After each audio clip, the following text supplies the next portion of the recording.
मयि सर्वाणि कर्माणि सन्न्यस्याध्यात्मचेतसा निराशीः निर्ममो भूत्वा युध्यस्व विगतज्वरः। ॐ भूर्भुवः स्वः तत्सवितुर्वरेण्यं भर्गो देवस्य धीमहि धियो यो नः प्रचोदयात्। देवतुलाइयो ब्रह्मा शक्ति। आज साजा चंद्रन कुमार क्रमांक 756 दिन रविवार तारीख 1 अक्टूबर 2023। और आज हमारे बीच में आदरणीय डॉक्टर असद गुजरे साहब जो कमिश्नर इनकम टैक्स कानपुर हैं। और आज का विषय है गीता के सहज भाव पार्ट 63। और आज जो विशेष रूप से जो ले रहे हैं वो सातवां अध्याय ले रहे हैं। आदरणीय डॉक्टर असद गुजरे साहब सादर आमंत्रित हैं।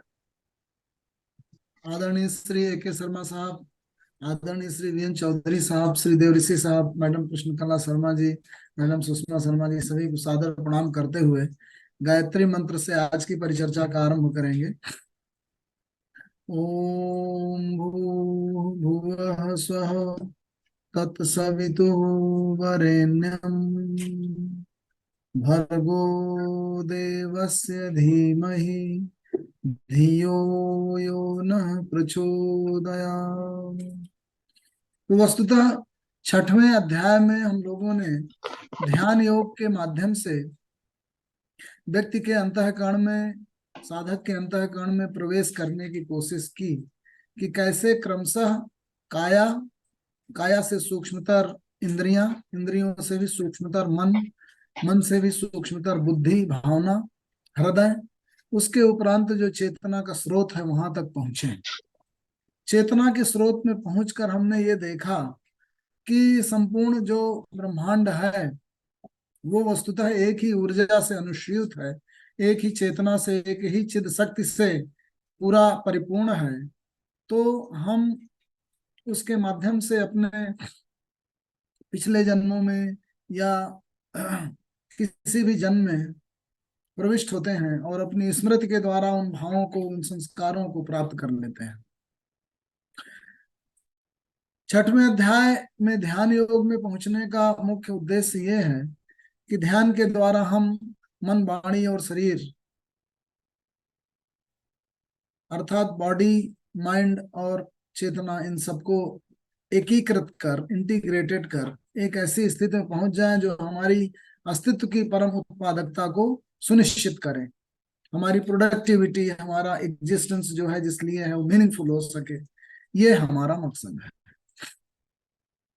7वें अध्याय में वस्तुतः श्री कृष्ण ने अपनी विविध उन्हीं बातों को जो पिछले अध्याय में कही गई हैं उनको इस तरह से एक्सप्लेन करने की कोशिश की है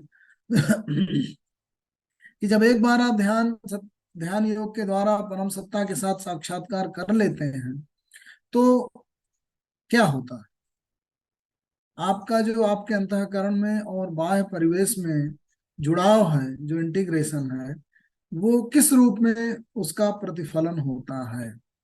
दूसरा, किस किस तरीके के लोग मुझ तक पहुंचते हैं, मुझ तक आते हैं, कहाँ से आरंभ होता है उस प्रक्रिया का, जुड़ाव की प्रक्रिया का, या परम चेतना तक पहुंचने की जो हमारा मनोभाव है वो किस तरह से जागृत होता है।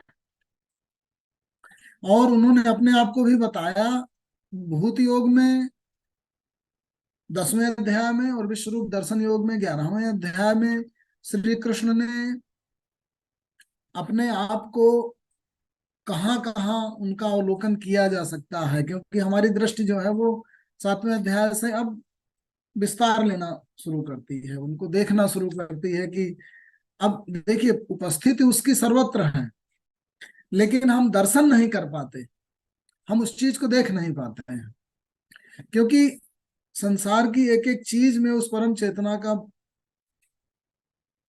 की उपस्थिति है, उसका अस्तित्व है, लेकिन हमें बोध महद भावों का हो पाता है, बृहद भावों का हो पाता है, ऊर्जाश्वित स्वरूपों का हो पाता है। तो 10वें अध्याय में विभूति, विभूति मतलब मैनिफेस्टेशन, अब मैनिफेस्टेशन मतलब देखिए दो चीज है। वैज्ञानिक ये कहते हैं कि वस्तुतः जो कलर है बाहर, देखिए अरस्तु और प्लेटो का क्या विवाद क्या था। प्लेटो ने कहा beauty lies in the eyes of beholder, जो दर्शक है उसी की आंखों के अंदर, उसके मनोमस्तिष्क में सौंदर्य का वास है।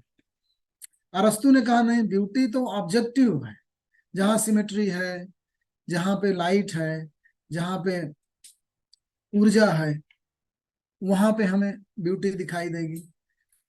तो वैज्ञानिकों ने कहा जो सातों रंग हैं, जो प्रकाश है, वस्तुतः कोई भी चीज, कोई भी ऑब्जेक्ट का जो रूपाकार है वो उससे निकलने वाली जो किरणें हैं, सूर्य से निकलने वाली किरणें उस ऑब्जेक्ट से टकराती हैं, फिर उस ऑब्जेक्ट से टकरा के हमारी आंख तक आती हैं, फिर हमारा आंख उनको, हमारा मन उनको परसीव करता है। आंखों के माध्यम से हम उस चीज को परसीव करते हैं कि उसका स्वरूप क्या होगा। अब जैसे सारे डॉग्स जो है वो कलर ब्लाइंड है, तो वो उस चीज को परसीव नहीं कर पाएंगे, लेकिन जो इंफ्रारेड हैं, अल्ट्रावायलेट रेज हैं, इंफ्रारेड वेव्स हैं, उनको वो डॉग्स परसीव कर लेते हैं, क्योंकि उनके कानों की शक्ति ज्यादा होती है।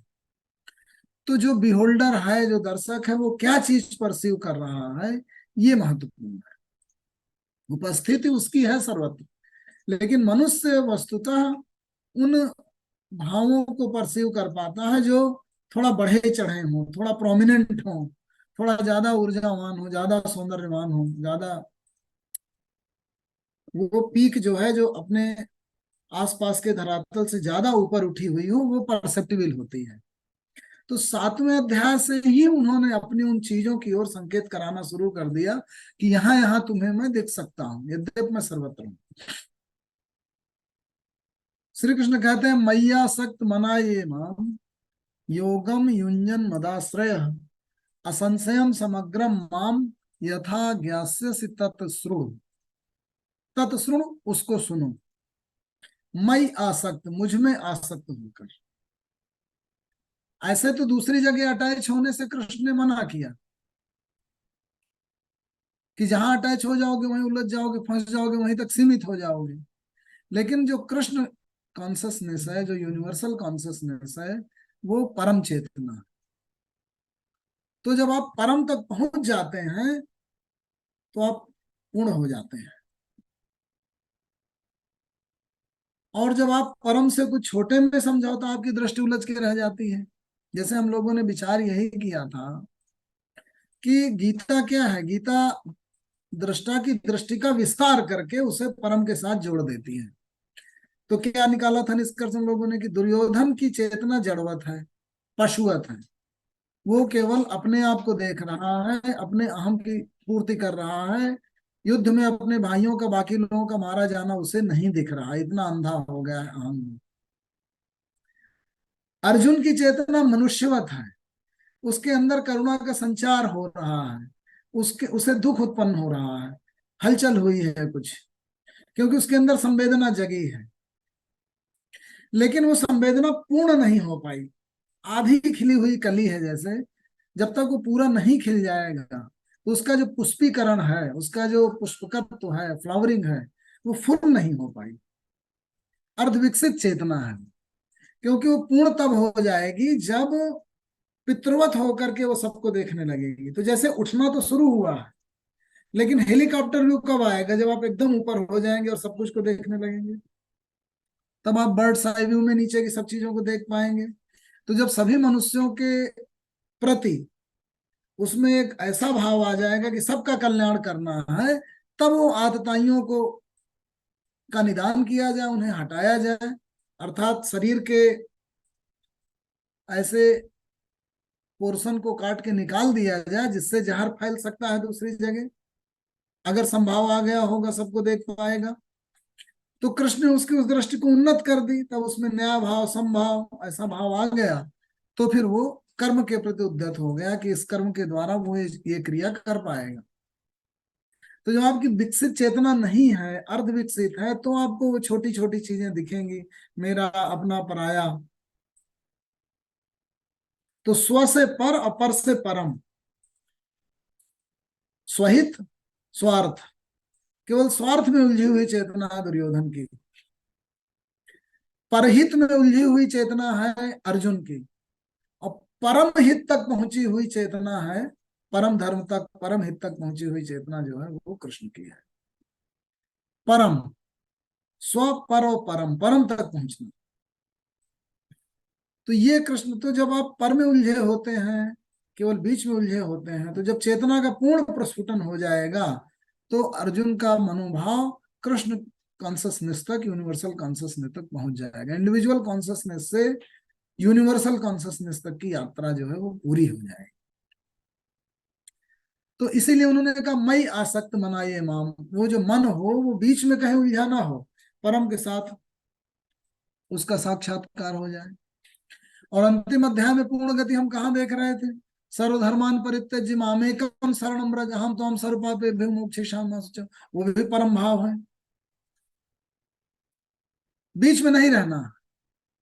बीच में अगर आप रहेंगे, धर्मों में जाएंगे, मार्गों में उलझेंगे कि ये मार्ग अच्छा कि वो मार्ग अच्छा, उसकी बजाय आप पूरी तरीके से कल्याण भाव में तभी पहुंच पाएंगे जब परम भाव तक पहुंच जाएंगे। इसलिए कृष्ण कहते हैं जो जितने रास्ते हैं, जितने धर्म हैं, मार्ग हैं, वो सब बीच के हैं। परम पीक जब तक पहुंच जाएंगे पीक में, तो वहां तक सभी मार्ग आके पहुंच जाते हैं। आप देखिए ना, आप चोटी पर जब शिखर में खड़े हो जाते हैं तो आप देखेंगे कि अरे, एक कह रहा था इस मार्ग से पहुंचो इस पीक तक, एवरेस्ट तक, दूसरा कह रहा था इस मार्ग से पहुंचो, तीसरा कह रहा था इस मार्ग से पहुंचो। तो मार्गों की जो लड़ाई थी, जो झगड़ा था, वो बेवजह था। हिंदू है, मुस्लिम है, सिख है, ईसाई है, तो सिर्फ मार्ग है। जो चोटी है वहां से तो सभी मार्ग, किसी भी मार्ग से चल के पहुंचे, क्या फर्क पड़ता? ये कृष्ण कहना। वही बात यहाँ, मई आसक्त मना ये माम योगम युंजन, योग में अपने आप को इंटीग्रेट कर दें। मद आश्रय, मुझ में पूरी तरीके से आश्रित हो जाए।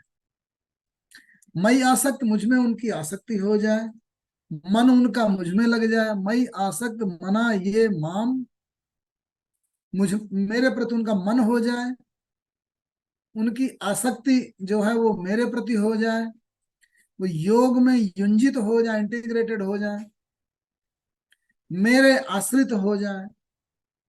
मतलब समस्त आपकी जितनी फैकल्टीज हैं वो परम के साथ इंटीग्रेटेड हो जाएं। आपका मन, आपका आसरा, सहारा, सब कुछ। तो असंशयम समग्रम, इसमें कोई संशय नहीं रहेगा कि पूरी तरीके से मुझे जान जाएंगे, मुझ तक पहुंच जाएंगे। ज्ञानम ते अहम सविज्ञानम यदा वक्ष्यामि अशेषतः, ज्ञान के द्वारा, एक कंसेप्शन के द्वारा, और प्रैक्टिकल में उसे अच्छी तरीके से आजमाया हुआ। ऐसा नहीं है कि बस सुन लिया और जान लिया तो बस उतने के द्वारा, नहीं, खुद प्रैक्टिकल करके देख लेना। ज्ञानम ते अहम सविज्ञानम यदा वक्ष्यामि अशेषतः, पूरी तरीके से जब तुम मुझे जान जाओगे, यज ज्ञात्वा नेह भूयो अन्य ज्ञातव्यम अवशिष्यते, वो जानने के बाद फिर और कुछ जानना शेष नहीं रह जाए। क्योंकि इसीलिए इसको पराविद्या कहा गया। ये पूर्ण शास्त्र है। जब आप परम को जान लेते हैं, उस परम चेतना को जान लेते हैं, तो फिर और कुछ जानना शेष नहीं रह जाता। हजारों लोगों में कुछ ही लोग, मनुष्यानाम सहस्रेषु कश्चित यतत सिद्ध है, हजारों में से प्रयत्न करते हुए कुछ ही लोग सिद्धि को प्राप्त करते हैं। और यतताम अपि सिद्धानाम कश्चिन माम वेति तत्व, और सिद्ध हुए लोगों में कुछ ही लोग मुझे तत्वतः जान पाते हैं, एसेंस में जान पाते हैं, असली रूप में जान पाते हैं। तो हम लोगों ने डिस्कस किया था वहां की कर्म से सिद्धि मिलती है। तो बहुत लोग हैं जो अपने कर्मों में लगे हुए हैं, उनके कर्मों के प्रतिफलन भी उनको मिल रहे हैं, परिणाम भी मिल रहे हैं, सिद्ध भी हो रहे हैं, उन्हें लग रहा है, लेकिन उनकी सिद्धि जो है पूर्ण नहीं है, पार्शियल रह जाती है। पूर्णता में जानने के लिए, समग्रता में जानने के लिए, पूरी तरीके से एक में एक हो जाने के लिए आपको ऐसी स्थिति तक जाना पड़ता है और उसी में बने रहना पड़ता है जो कि परम चेतना के साथ एक में हो जाए, संदेहमयी अर्धज्ञानमयी स्थिति ना रहे।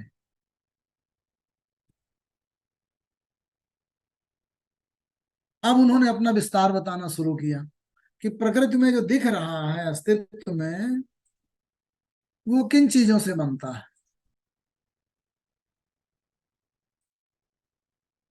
5 मुख्य तत्व, भूमि, आपः मतलब जल, भूमि, आपः अनलः, वायु और खम।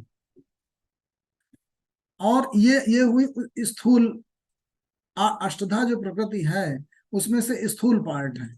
इससे सूक्ष्म और 3 और तत्व हैं, मन, बुद्धि और अहम। ये अष्टधा प्रकृति जो है ये चेतना के ऊपर है। हमारी जो चेतना है मनुष्य की या जीवित अस्तित्वों की, वो इसी अष्टधा प्रकृति से भी निर्मित है। ये चेतना को किसी तरीके से अपने में बांधती है।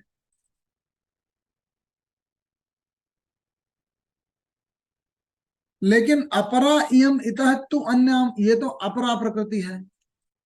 इससे जो परे है प्रकृति वो परा प्रकृति कहलाई। अपरा इयम, इसे अपरा कहेंगे।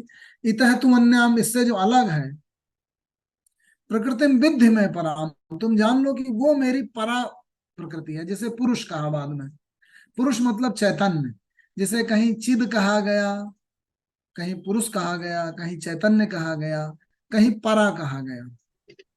तो हमारी जो पहुंच है वो केवल अपरा तक है। हम स्थूल पंच तत्व और उसके परे मन, बुद्धि और अहम, यहीं तक पहुंच पाते हैं। तो ये तो आपने जान लिया कि जो घोषित करता है कि मैंने परम चेतना को देख लिया, वो ऐसा नहीं है कि उसे केवल ज्ञान के द्वारा उसकी अनुभूति होती है। उसको पूरी तरीके से पूरे कैरेक्टरिस्टिक्स के साथ जान पाना, जैसा लोग कहते हैं, या उसका वर्णन कर पाना संभव नहीं। इसीलिए उसे परा कह दिया गया। कुछ यूं कह दें कि चंद्रमा को जैसे उंगली से दिखाया गया, तो चंद्रमा तक आपकी पहुंच नहीं है, लेकिन उसका एक परसेप्शन है, उसका एक भान है। तो उसकी जो भासता है, उसका जो भान है, उसकी जो अनुभूति है, अपरा तक पहुंच जाने के, अपरा की पूरी सीमा तक पहुंच जाने के बाद जहां वो चेतना है, वहां तक हमारा परसेप्शन और हमारी बुद्धि वहां तक पहुंच जाती है। उसके बाद जो है वो केवल अनुभव जन्यता है।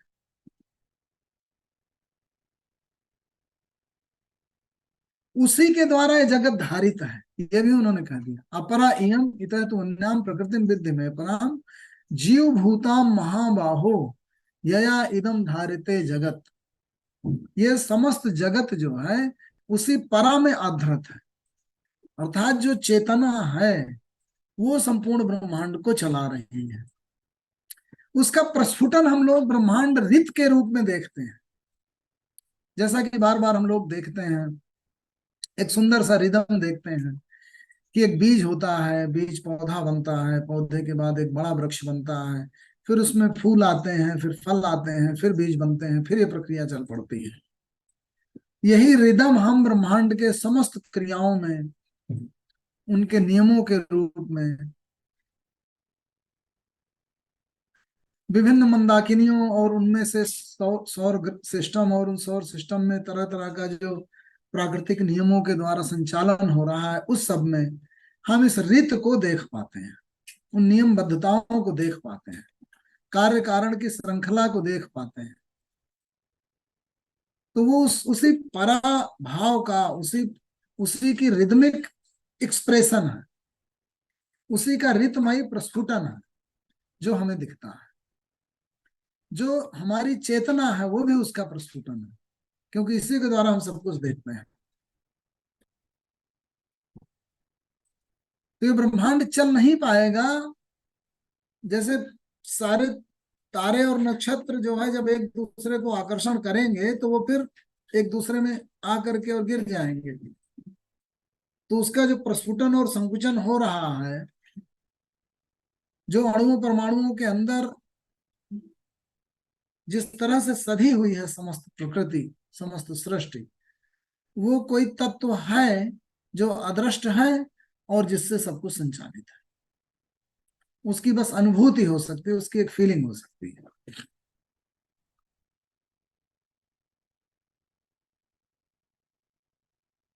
एतद योनीनि भूतानि सर्वाणीति उपधारय। तुम अच्छी तरीके से जान लो कि जितना भी अस्तित्व दिख रहा है वो सब उसी परा से निकलता है, बनता है, प्रस्फुटित होता है और फिर उसी परा में समाहित हो जाता है। हमारे वैज्ञानिकों ने बिग बैंग तो कहा कि पहले बहुत छोटा सा ब्रह्मांड का अस्तित्व रहा होगा, अनंत ऊर्जा का प्रस्फुटन हुआ होगा, उसके बाद आज जो ब्रह्मांड है उसका एक्सपेंशन प्रोसेस चल रही है। तो millions and millions and billions and billions of years पहले जो भी बिग बैंग हुआ, उसके बाद सब कुछ इस तरीके से बिखर करके उसकी सारी साइंटिफिक प्रोसेस की स्टडी हम लोग करते हैं। लेकिन नेचर में हम देखते हैं कि हर एक प्रोसेस की एक एंटी प्रोसेस भी है, क्योंकि तभी उसमें एक खास किस्म की स्टेबिलिटी आएगी, स्टेबल इक्विलिब्रियम आएगा। अगर एंटी प्रोसेस नहीं है, एक प्रोसेस लिनियरली एक ही डायरेक्शन में बढ़ रही है, तो वो स्टेबल नहीं हो सकती। तो वैज्ञानिक अब ये मानने लगे कि हाँ, ऐसा भी हो सकता है कि यूनिवर्स की वजह मल्टीवर्सेज हो।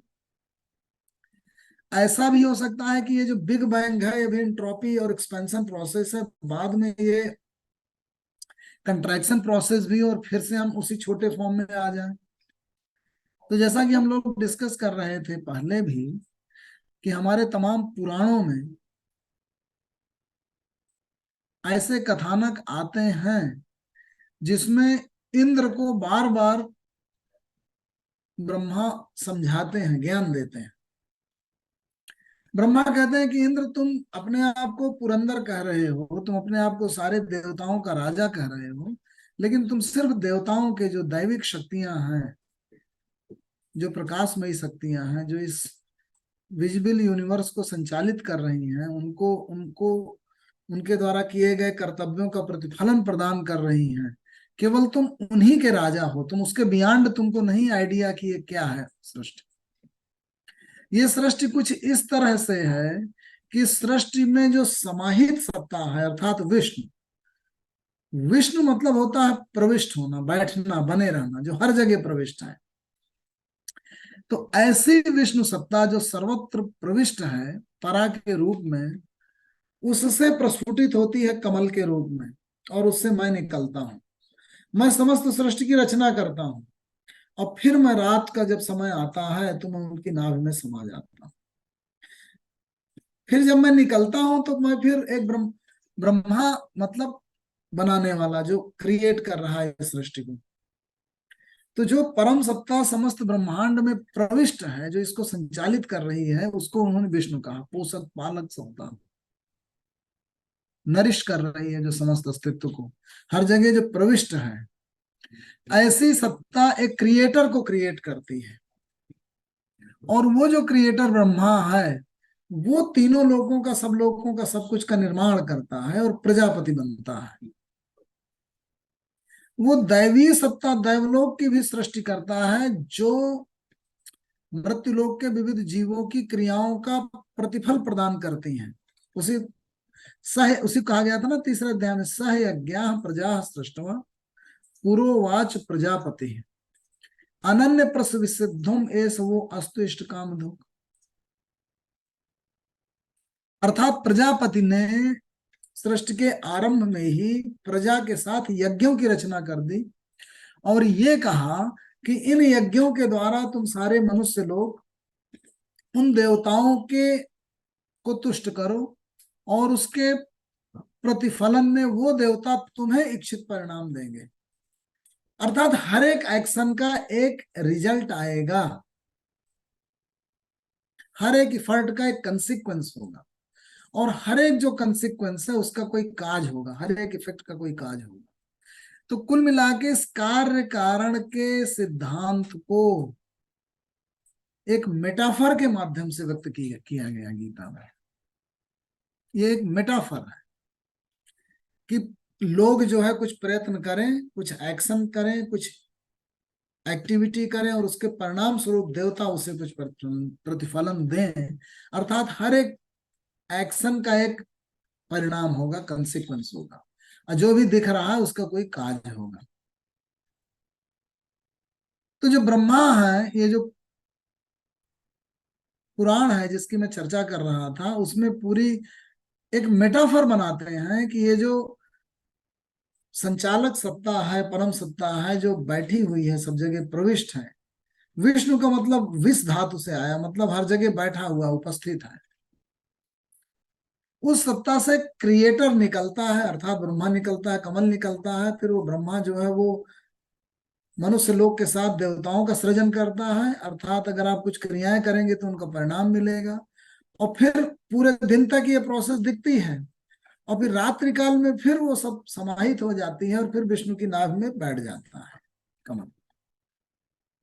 तो जो इंद्र को गर्व था कि मैं पुरंदर हूं, मैं किलों का भंजन करता हूं, या मैं उन देवताओं का राजा हूं जो प्रतिफलन कारक शक्तियां हैं, तो वो घमंड दूर करने के लिए ब्रह्मा ने उसको एक कथा सुनाई कि तुम्हें तो बस यही दिख रहा है, लेकिन तुम भूल जाते हो कि ये जितना तुम दिख रहे हो वो तो एक रात भर में हो रहा है, मतलब दिन भर में हो रहा है, फिर रात में तुम सिमट जाओगे।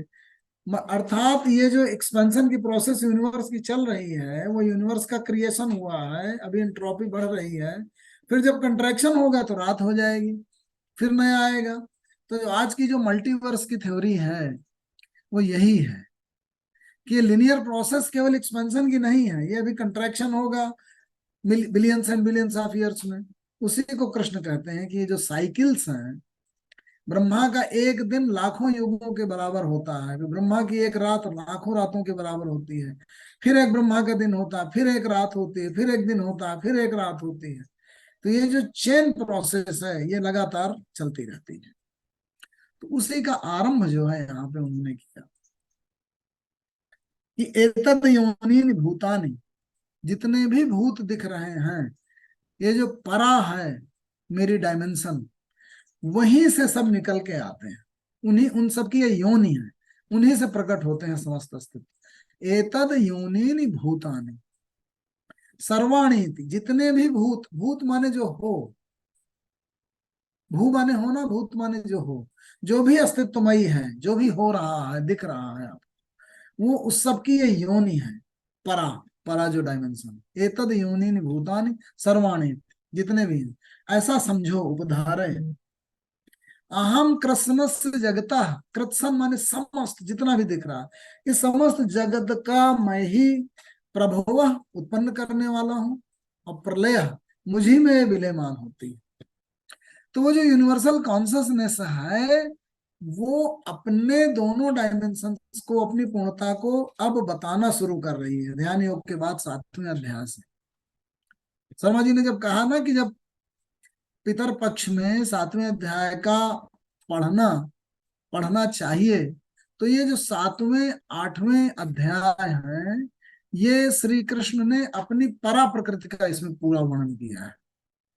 क्योंकि बाकी जगहों में कृष्ण बहुत वैज्ञानिक है, वो बाकी सारे अध्यायों में इसी जगत में आपकी बुद्धि, आपका ध्यान,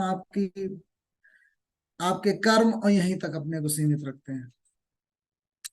विश्वरूप दर्शन योग में उन्होंने दो चीजें हैं, अगर आप उसको मेटाफर मानेंगे, तो जब आप अपने आप को आइडेंटिफाई कर लेंगे समस्त के साथ, तो आपको कृष्ण, श्री कृष्ण की जो यूनिवर्सल फॉर्म है, वैसा आपको भी, आप उससे इंटीग्रेटेड फील करने लगेंगे, थाउजेंड्स एंड थाउजेंड्स ईयर के स्पैन में और स्पेस में। अगर आप अपने आप को इंटीग्रेटेड फील करने लगे, तो जो तरह तरह के रूप दिख रहे हैं, जो होने वाली क्रियाएं और विनाश की क्रियाएं हैं, वो आपको विजुअलाइज होने लगेंगी। तो मनोवैज्ञानिक रूप में विश्वरूप दर्शन अर्जुन का एक ऐसा स्टेट ऑफ माइंड है जिसमें वो इंटीग्रेटेड फील कर लेता है। और विभूति रूप में भी 10वें अध्याय में कुछ ऐसा है कि जो भी बढ़ी चढ़ी पीक्स हैं हर एक तरह की, उनका उन्होंने वर्णन कर दिया है। लेकिन 7वां और 8वां अध्याय ऐसा है जिसमें उन्होंने अपनी परा प्रकृति को काफी आगे जाकर, जहां तक हमारी पहुंचने, और वो 6वें शुरू हो जाता है। कल जैसे नेब साहब कह रहे थे पिछले अंक में कि 41वें श्लोक से लेकर के और 47वें तक जो जाते हैं वो कृष्ण, वो परे चली जाती हैं, वहां वो सब यूटोपिया कह सकते हैं, या वहां तक हम नहीं पहुंच पा रहे हैं।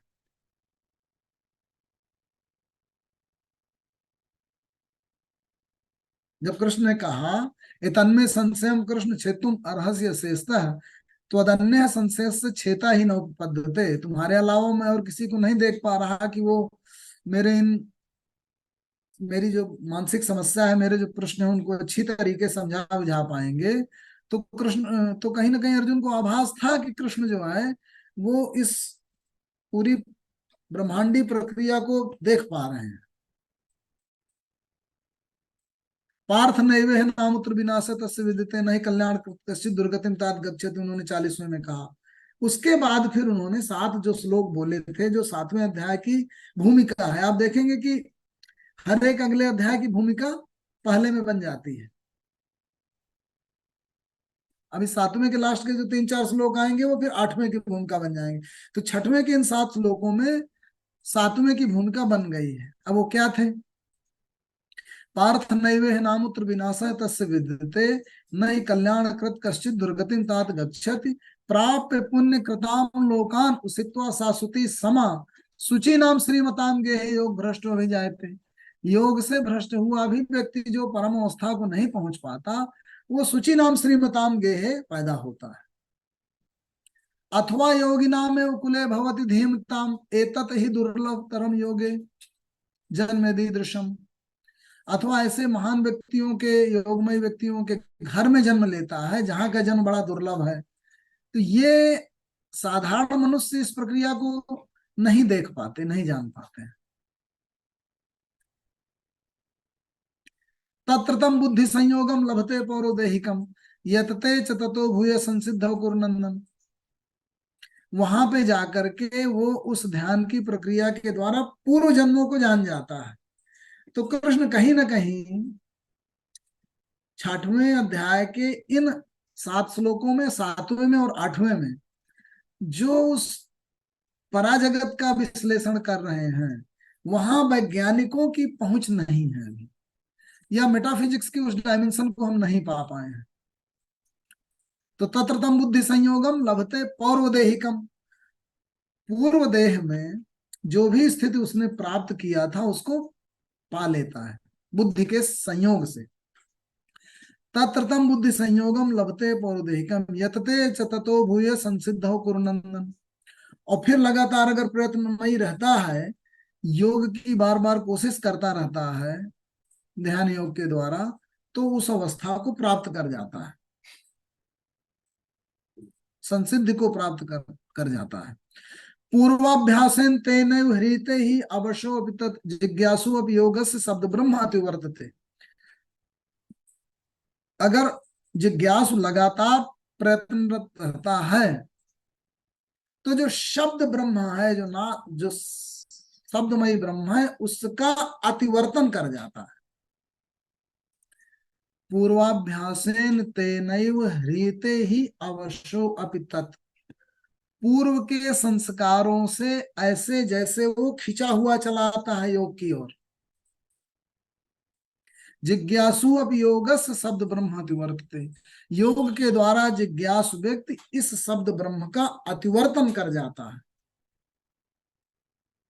अब ये शब्द ब्रह्म क्या है, शब्द की सीमा क्या है, जहां तक हमारे शब्द पहुंचते हैं, जहां तक हमारा ज्ञान पहुंचता है,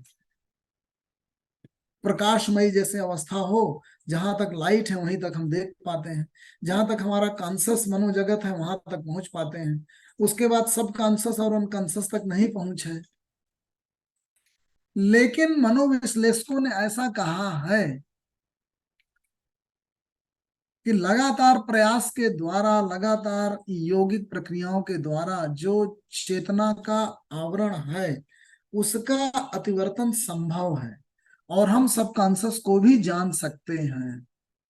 और भी अगर उसका विस्तार किया जाए तो हम जो अचेतन भी ब्रह्मांड है हमारे अंदर, उसको भी वहां तक भी पहुंच सकते हैं। तो जो शब्द ब्रह्म की सीमा है, कहीं कृष्ण यही तो नहीं कहना चाह रहे अगर आप इन बातों को पूर्व जन्म और अग्रिम जन्म, और जैसा कि बौद्धों ने भी माना है कि बुद्ध के बहुत सारे जन्म हुए थे और उन्होंने तमाम सारी जातक कथाएं उस पर आधारित लिखी हैं, उस रूप में ले, या इसी जीवन में आपका जो चेतन मस्तिष्क है और उसके परे जो अचेतन और अचेतन है वहां तक जाए, उस शब्द ब्रह्म के अतिवर्तन की बात कृष्ण ने कही। पूर्वाभ्यासेन तेनैव ह्रीते ही अवशो अपि तत् जिज्ञासु अपि योगस्य शब्द ब्रह्म अतिवर्ते प्रयत्नात् यत्मानः तु योगी संशुद्धि किल्बिषः अनेक जन्म संसिद्ध है ततो याति परमाम। लगातार प्रयत्न करते हुए कई बार अगर एक जन्म में संभव ना हो तो अनेक जन्मों में वो उस संसिद्धि की अवस्था तक पहुंच जाता है। तपस्विभ्यो अधिको योगी ज्ञानिभ्यो अपि मतो अधिकः कर्मिभ्य च अधिको योगी तस्माद् योगी भवान्। इसीलिए उन्होंने कहा कि तपस्वियों से भी श्रेष्ठ योगी है, कर्म योगियों से भी श्रेष्ठ योगी है, ज्ञान योगियों से भी श्रेष्ठ योगी है। इसलिए अय अर्जुन तुम योगी बनने की कोशिश करो। और योगी नाम अपनी सर्वेशा मद्गते अंतरात्मा, जो योगियों में भी हर तरह से परम चेतना तक पहुंचना चाहता है वो सभी से श्रेष्ठ है। योगी नाम अपनी सर्वेशा मद्गते अंतरात्मा श्रद्धावन भजते माम समय युक्त तमो मतम। और जो श्रद्धामयी होकर भक्तिमयी होकर मुझे भजता है वो सबसे श्रेष्ठ है, युक्ततम है। अगर हम उसका कंपैरिजन भी ना करें तो युक्ततम उन्होंने कहा। युक्ततम मतलब योगियों में भी, युक्त मतलब जो योगमयी हो, उनमें भी जो श्रेष्ठ हो वो युक्ततम होता है।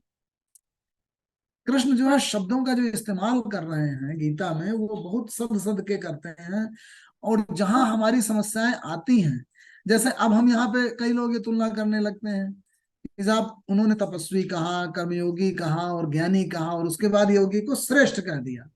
श्रेष्ठ नहीं कहा, युक्ततम कहा। युक्त मतलब योगमयी।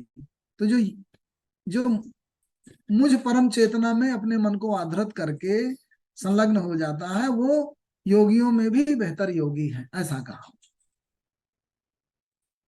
अब समस्या ये उत्पन्न हुई 7वें 8वें अध्याय को पढ़कर और 6वें अध्याय के इन श्लोकों को पढ़ करके कि हम इन बातों को क्यों माने, क्या हमारी पहुंच वहां पर है?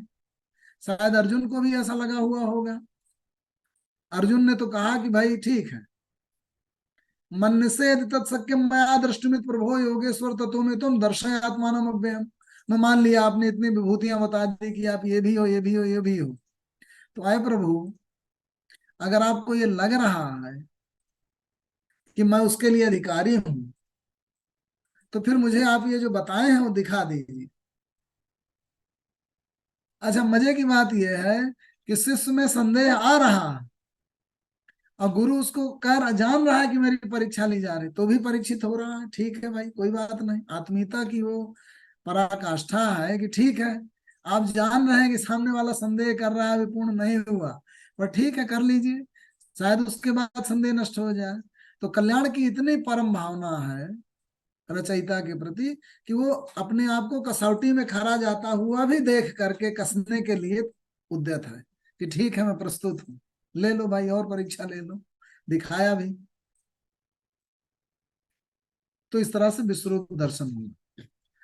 तो कहने का मतलब ये कि 7वां और 8वां अध्याय बातचीत करते वक्त, परिचर्चा में आते वक्त कुछ ऐसी चीजें हो सकती हैं जो आपके बौद्धिक डायमेंशन को अपील ना करें, क्योंकि रेशनैलिटी वहां पे मेटाफिजिक्स में रेशनैलिटी नहीं चलेगी। आपको भाव के द्वारा, हृदय के द्वारा, भावनाओं के द्वारा उसे समझना पड़ेगा या अनुभूति गम्य करना पड़ेगा। तो एतद योनिनि भूतानि सर्वाणीति उपधारय, इसी परा से निकलती हैं, ये जान लो। अहम कृष्णस्य जगतः प्रभो प्रलय तथा, मुझे से वो प्रभुवित होती हैं, निकलती हैं और मुझे में प्रलीयमान हो जाती हैं, विलेमान हो जाती हैं, डिजाल हो जाती हैं।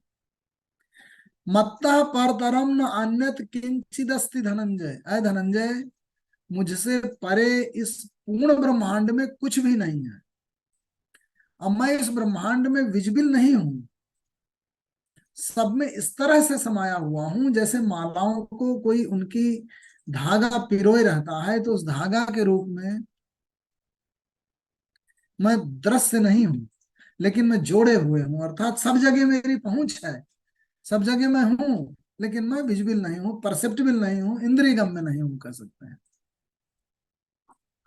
मत्तः परतरम न अन्यत् किंचिदस्ति धनंजय, मयि सर्वम इदम प्रोतम सूत्रे मणिगणायु। जितने जितनी भी मणियां हैं जैसे उस सूत्र में पिरोई हुई हूं, समस्त जितना दृश्य भूतमयी संसार है, अस्तित्वमयी है, वो सारी मणियां हैं, वो सब मेरे सूत्र में पिरोई हुई हैं।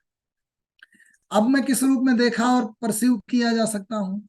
रसो हम अब सुकौनते, जैसे द्रव्यों की रसता हो, द्रव्यों की द्रव्यता हो, लिक्विडिटी, विस्कोसिटी जिसको कह सकते हैं, लिक्विड्स की मैं विस्कोसिटी हूं। और शशि और सूर्य की, सूर्य और चंद्र की प्रभा हूं, उनकी ज्योति हूं। और सभी वेदों में प्रणव शब्द हूं, ओंकार, ओंकार जो कि कोई शब्द नहीं है, एक भाव है।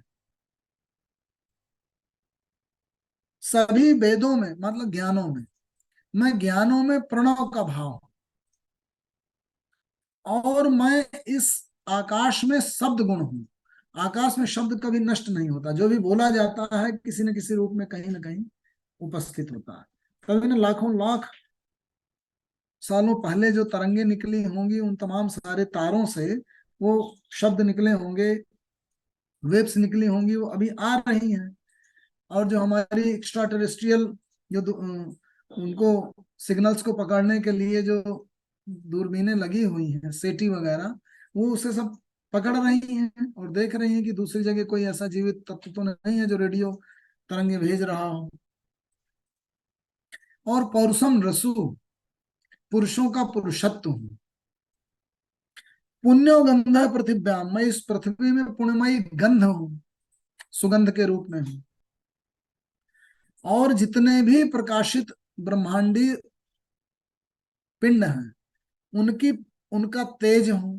तेज है चास में विभावशो, सभी अस्तित्वमयों का जीवन हूं, उनकी जीविता हूं। और सभी तपस्वियों का तप हूं। अर्थात जितनी भी गुणवाचक संज्ञाएं हैं वो सब मुझी से हैं। अर्थात जितने गुणधर्म हैं संसार के समस्त जड़ चेतन अस्तित्वों के, वो मुझी से प्रकाशित है, मुझी से अस्तित्वमयी है। मैं समस्त अस्तित्वों का बीज कारक हूं, क्योंकि मुझे से निकलते हैं, मुझे में प्रलयमान होते हैं। बीजम माम सर्वभूतानाम विद्धि पार्थ सनातनम, हमेशा से जो भी कुछ प्रस्फुटित प्रभुवित होता है वो मुझी से होता है। बुद्धि बुद्धिमताम अस्मि, बुद्धिमानों की बुद्धि हूं। और तेजः तेजस्वी नाम हम, तेजस्वियों का तेज हूं। बलम बलवताम चाहम, बलवानों की शक्तिमानों की शक्ति हूं। बलम बलवताम चाहम काम राग विवर्जितम, राग विवर्जित कामना हूं, क्योंकि बिना कामना की कोई चीज संपादित भी नहीं होगी। धर्म अविरुद्धो भूतेषु कामो अस्मि भरतर्षभ, ऐ भरतों में श्रेष्ठ धनंजय अर्जुन, ये जान लो कि मैं सभी भूतों में धर्म अविरुद्ध कामना, अर्थात जो धर्ममयी कामना हो, ऐसी आकांक्षा, ऐसी कामना जो धर्ममयी हो, मैं वो हूं, क्योंकि उसी से समस्त कार्य संपन्न होते हैं। तो ये उनके पॉजिटिव ट्रेट्स उन्होंने बताया कि ये यहाँ यहाँ मुझे तुम देख सकते हो। अर्थात गुणवाचक संज्ञाओं के माध्यम से अभी वो अपने आप को व्याख्यायित करते हैं। और 10वें अध्याय की जो विभूतियां हैं वो गुणवाचक नहीं रह जाती, वो पौराणिक प्रतीक हैं, भौगोलिक प्रतीक, पौराणिक प्रतीक। महर्षियों में मैं हूँ, देवर्षियों में नारद हूँ, शस्त्रधारियों में राम हूँ, जाह्नवी हूँ नदियों में। तो वो ऐसी संज्ञाएं हैं जो द्रव्य रूप लिए हुए हैं। और यहाँ पे गुणवाची ये अंतर है केवल 7वें अध्याय और 10वें का जो अंतर है।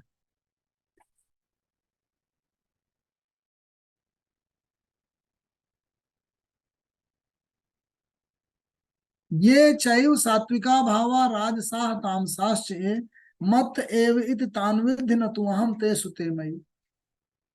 अब तुम ये भर मत जानो कि मैं गुणवाचक संज्ञाओं के रूप में हूं। मैं इनके अलावा सतरज और तम जो तीनों भाव हैं वो ये जान लो मुझी से निकले हैं। मत्त एव इति तान विद्धि, मुझे से निकले हुए उनको जान।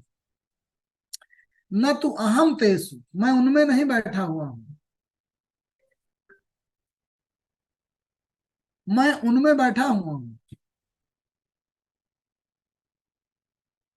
वो सब मेरे अंदर ही समाये हुए हैं, अर्थात मेरे अंदर तो ये हैं लेकिन मैं इससे भी कुछ बड़ा हूं। अर्थात 17 स्तंभ गुणों की जो सृष्टि दिख रही है उससे मैं परे भी मेरी पहुंच है, ये कहने का मतलब। मत एव इत तान विद्धि, मुझी से उनको तुम निकला हुआ जान। न तु अहम तेसु, मैं उनमें बस समाया नहीं हूं। ते मई, लेकिन ये सब गुण मुझ में समाये हुए हैं। अर्थात मेरी जो सत्ता है, मेरी जो पहुंच है, मेरा जो विस्तार है वो इन तीनों गुणों के परे है, त्रिगुणातीत जिसको कह सकते हैं, त्रिगुण के भी परे। तो वो त्रिगुणमयी है हमारी जो सृष्टि है, अर्थात 17 स्तंभ से युक्त है जो भी यहाँ पे जीवित अस्तित्व है। तो हमको उस त्रिगुण के जब हम पार पहुंचने की बात जब करेंगे 13वें और 14वें अध्याय में, 14वें अध्याय को हमने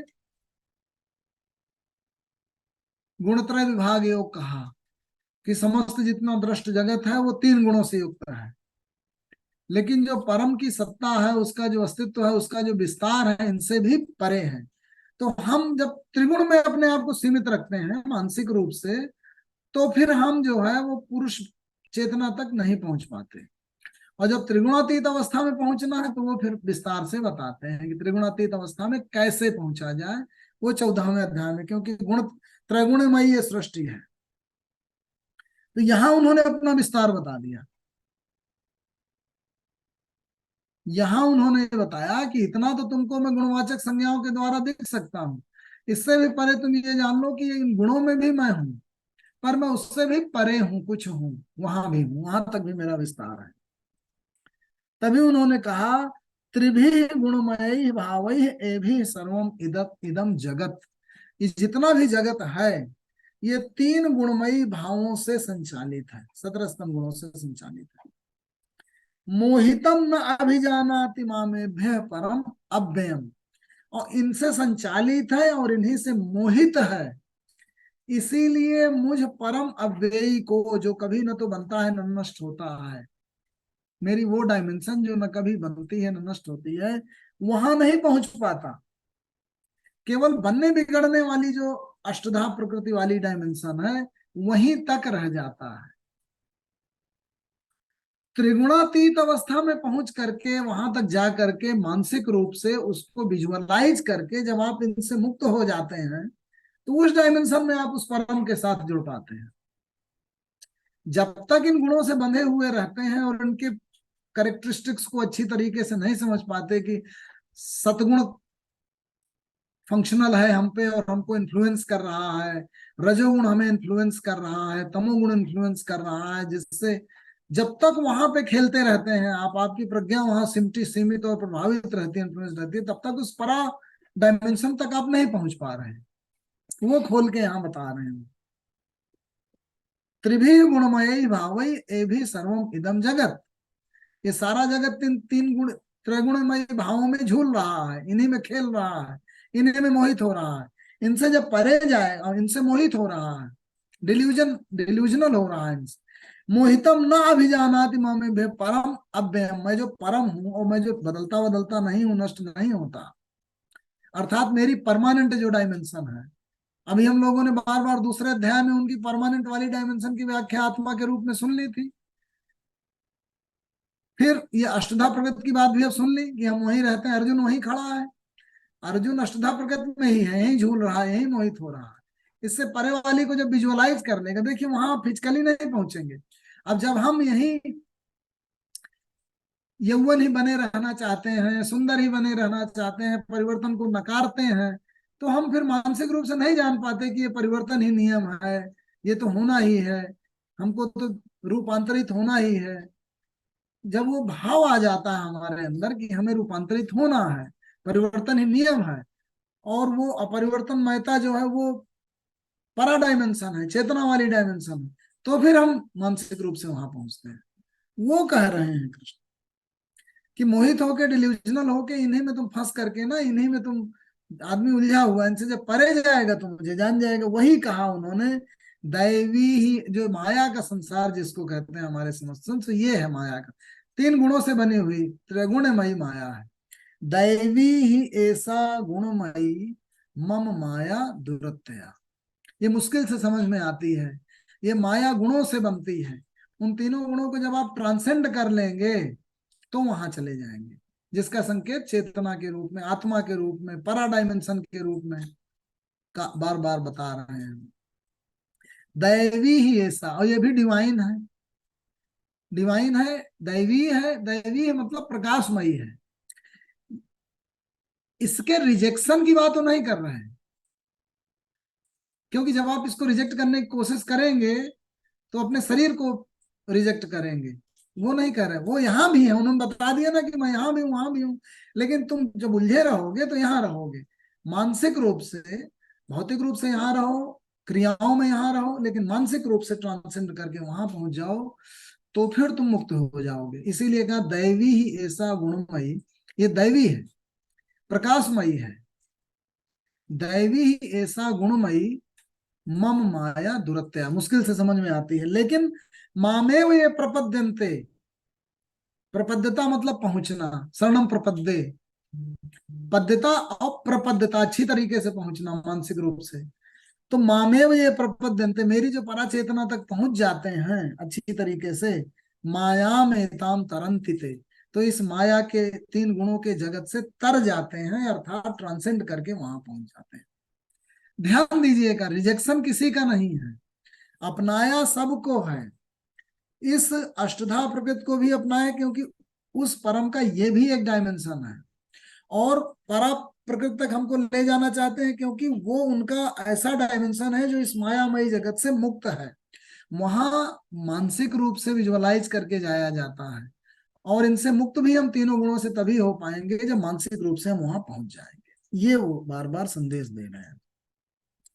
और उन्होंने ये कहा, न चमाम दुष्कृतिनो मूढ़ा प्रपद्यन्ते नराधमा, मुझ में वो नहीं पहुंच पाते जो दुष्कृतिन हैं, ऐसे कृत्य करने वाले हैं जो दुष्कर्म करते हैं, अर्थात कर्मों में लीन रहना है, जो नेचर के साथ रिदमिक कर्म है उनमें लीन रहना है। दुष्कर्मों में अगर आप लग जाएंगे, जो इस प्रकृति के प्रतिकूल हैं कर्म, लोग कल्याणकारी नहीं है, अयज्ञमयी है, तो फिर उलझ जाओगे, क्योंकि फिर कर्मानुबंधों का सृजन होने लगेगा। वो तुम्हारी बुद्धि को डिल्यूजनल बना देंगे, बुद्धि तुम्हारी उलझ जाएगी, उन कर्मों के संस्कार पड़ जाएंगे, उनके प्रभाव पड़ जाएंगे, फिर उनसे मुक्त होना संभव नहीं होगा। तो इसलिए जो दुष्कृतिन है, खराब कर्म करने वाले हैं, सृष्टि से जो रिदमिक कर्म है उनको नहीं करते हैं, या जो मूढ़ है जिन्हें ज्ञान नहीं हुआ, या जो अधम है, नरों में अधम व्यक्ति, वो नहीं, न माम दुष्कृतिनो मूढ़ा प्रपद्यन्ते नराधमा। नरों में जो अधम है, अर्थात गिरे हुए पुरुष हैं, अर्थात जो मूढ़ हैं या दुष्कृतिन हैं, वो मुझ तक नहीं पहुंच पाते, क्योंकि माया अपरत ज्ञाना, इस त्रिगुणमयी माया के द्वारा उनका ज्ञान ही हरा जा चुका है। आसुरम भावम आश्रिता, वो असुरमयी भावों में पहुंच चुके हैं। तो पहले तो उन्होंने ये कहा कि भाई ये निर्धारित कर लो अच्छी तरीके से कि जो इस क्रिएशन से रिदमिक कार्य नहीं है, इसके प्रतिकूल हैं, उनमें अगर संलग्न हो जाओगे किसी कारण से, इन गुणों से प्रभावित होके, तो फिर तुम मुझ तक, परा तक नहीं पहुंच पाओगे। अब ये पहुंचने की प्रोसेस, जिसको कहा गया कि पूंछ पकड़ करके बैतरणी पार की जाती है, वो प्रोसेस जो है वो क्या है, आप शुरुआत कई दफा जो है वो समाज, जो इस संसारिक तमाम सारी जो चीजें हैं, घटित होने वाली घटनाएं, उनसे आरंभ करते हैं, और आरंभ करके फिर आप बहुत उच्चतर स्थिति पे पहुंच जाते हैं। तो चार तरीके के लोग उन्होंने कहा मुझे भजना शुरू करते हैं, मुझ तक पहुंचने का प्रयास आरंभ करते हैं। आरंभ के बाद फिर स्टेजेज हैं। क्या? चतुर्विधा भजन्ते माम जना सुकृतिनो अर्जुन। अच्छा काम करने वाले सुकृतिन, दुष्कृतिन को तो डिस्कार्ड कर दिया, क्योंकि जो सृष्टि से रिदमिक कर्म में नहीं संलग्न है वो फिर इन्हीं मोहों में उलझ करके और वो नष्ट भ्रष्ट हो जाएंगे। अगर तुम अच्छा काम करके करते हुए जीवन यापन कर रहे हो तो फिर ऐसी संभावना है कि तुम इन चार तरीके से आरंभ कर सकते हो। आर्त हो अगर तुम्हें कोई पीड़ा सता रही है, जिज्ञासु हो तुम मुझे जानना चाहते हो, अर्थ के अर्थी हो, अर्थ को जानना चाहते हो या पाना चाहते हो, और ज्ञानी हो। चार तरीके के लोग जो है वो मुझे पाने का प्रयास करते हैं, मुझे भजते हैं, भजना आरंभ करते हैं। चतुर्विधा भजन्ते माम जना सुकृतिनो अर्जुन। ऐसे सुकृतिन व्यक्ति चार तरीके से मुझे भजने का प्रयास करते हैं। आर्त हो, जिज्ञासु हो, अर्थ के अर्थी हो, अर्थात अर्थ जानना चाहते हो। अब जीवन जगत का तत्व भी अर्थ हो सकता है, जीवन का जो अर्थ जानने की खोज में निकल पड़े हैं, प्रयासरत हैं।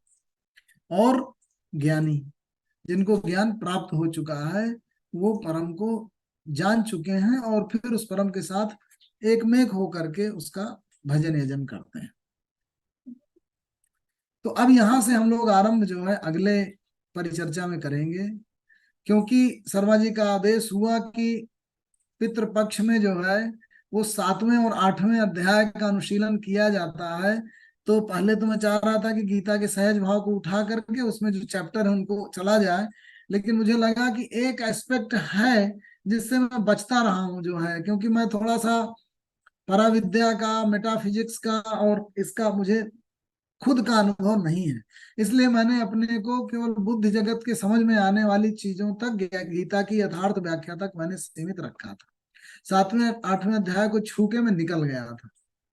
लेकिन क्योंकि अब हम लोग एक आदेश भी हो रहा है और देखिए पठन पाठन की प्रक्रिया है, हो सकता है मैं नहीं भी पहुंचा हूं, लेकिन उन वचनों को अगर हम लोग डिस्कस करेंगे तो हो सकता है हम आप में से कोई पहुंच गया हो, पहुंचा हो, उसे आनंद आने लगे, इसलिए मैंने इसको छेड़ दिया। और इसको हम लोग जो जैसा उन्होंने कहा उन वचनों को हूबहू आपके सामने मैं रखे दे रहा हूँ, फिर जैसी जिसकी पहुंच होगी वहां तक पहुंच जाएगा। धन्यवाद आदरणीय डॉक्टर साहब। मेरे ख्याल से पहुंचने वालों में हमारे ऋषि साहब या नैब साहब ही हैं, सभी लोग हम तो सबसे पीछे हैं। पूंछ पकड़ के चल रहे हैं हम लोग भी। आदरणीय बदल साहब, कोई प्रश्न तो पूछ लेंगे, बाद में नैब साहब बोलेंगे। भाई एक जैसे भी आखिर में आपने बताया कि वो जो चार चीजें बताएं कि इस तरीके से पहुंच सकते हैं, जो बता अर्थात ये है, तो एक चीज समझ में आती है, जो कभी हम पढ़ते हैं गीता में तो आता है भी समर्पण भाव। अब समर्पण भाव में आते हैं क्या उल्टे लटक जाए, मतलब क्या, मतलब क्या करें समर्पण, मतलब कैसे करें, मतलब किस तरीके से करें, या कोई सीक्वेंस हो। जैसे मैं एक एग्जाम्पल देकर बताता हूँ, जैसे कि हाँ, अक्सर मैं बता रहा हूँ मेरा समर्पण क्वेश्चन भाव का। मेरा एक जी। क्वेश्चन, जी।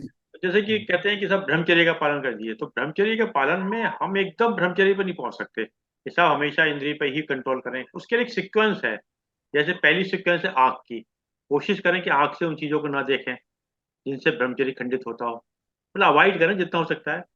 फिर हमारी आ गई नासिका, सूंघने वाले। फिर वाणी, यानी वाणी से हमको ऐसा चीजें ना बोलें जिससे कि एक जो हमारे दोस्त हैं उसको करें। फिर कानों से ना सुने। फिर मतलब उस तरह एक सीक्वेंस है, जिस सीक्वेंस का अगर हम थोड़ा सा पालन करेंगे तो फिर लास्ट वाली स्टेज पे जा सकते हैं।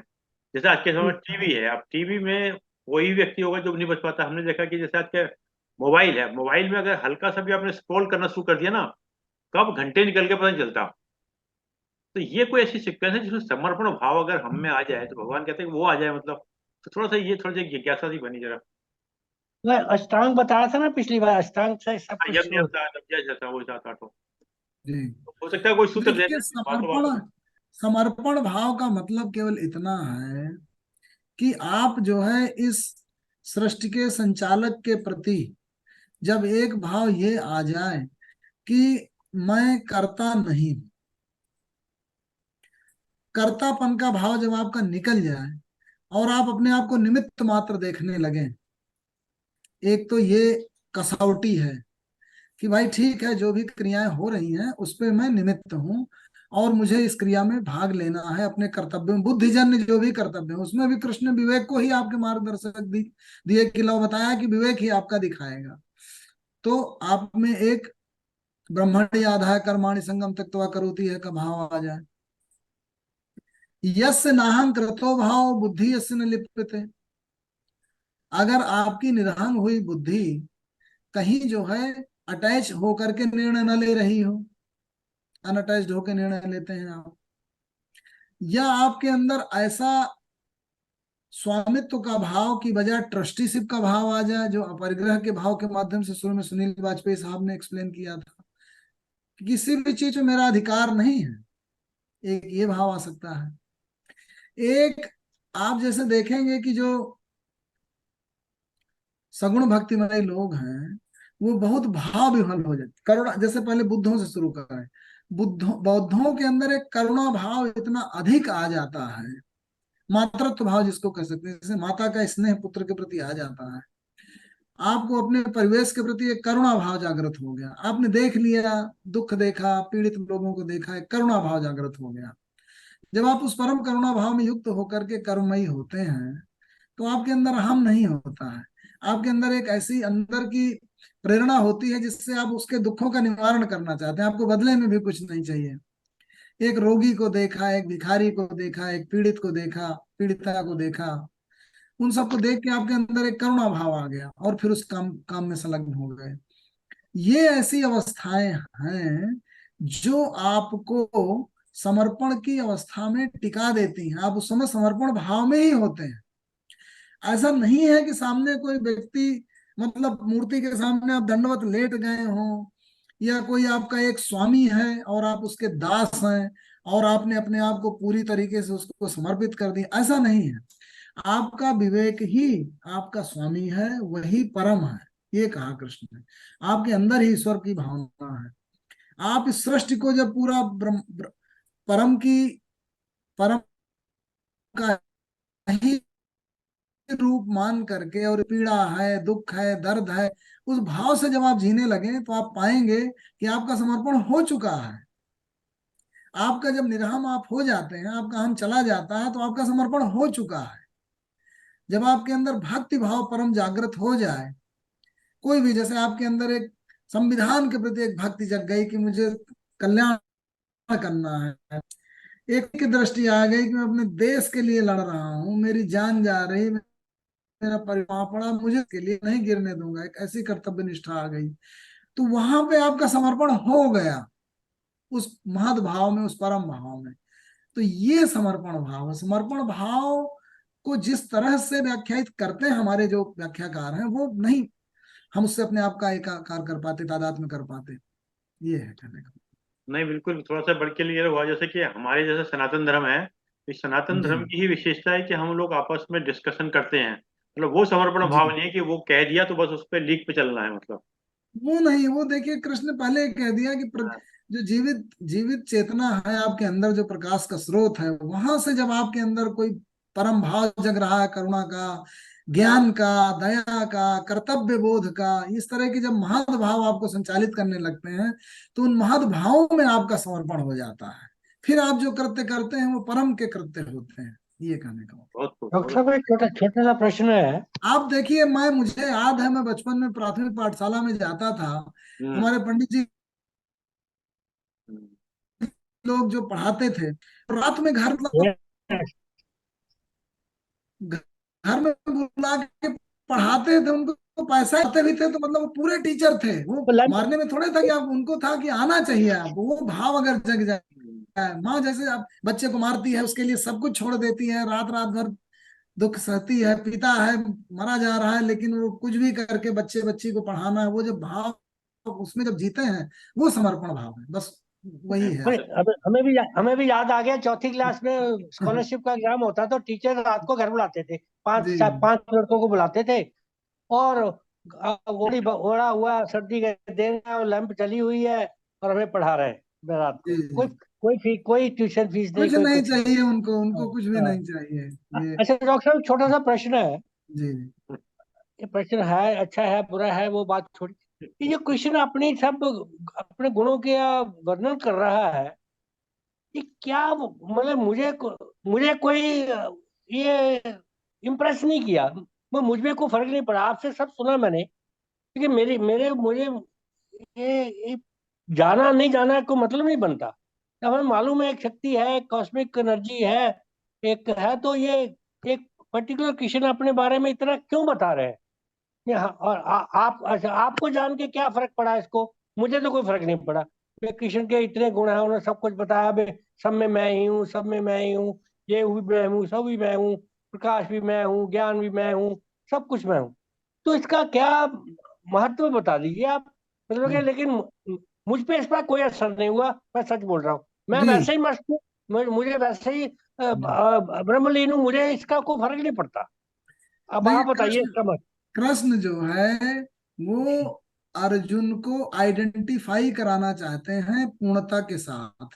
कृष्ण जो बोल रहा है मुंह से, वो वाला कृष्ण, वो तो उसका एक एक अंग है जो प्रस्फुटित है। उन्होंने पहले ही कह दिया ना कि आप राम को लीजिए, कृष्ण को लीजिए, गंगा को लीजिए, जो भी है महाद रूप में, वो सब वही परम चेतना के ही, मेरी ही विभूति है। मैं देखिए, जो परम है वो कैसे अपने को व्यक्त करे। कृष्ण जो बोल रहा है युद्ध स्थल में अर्जुन से, वो उसकी एक डायमेंशन है। उसने कहा पांडवों में मैं धनंजय हूं, लेकिन पांडव अपने आप को अर्जुन आइडेंटिफाई नहीं कर पाया उस पूर्णता के साथ अभी। उसकी चेतना सिमटी हुई है।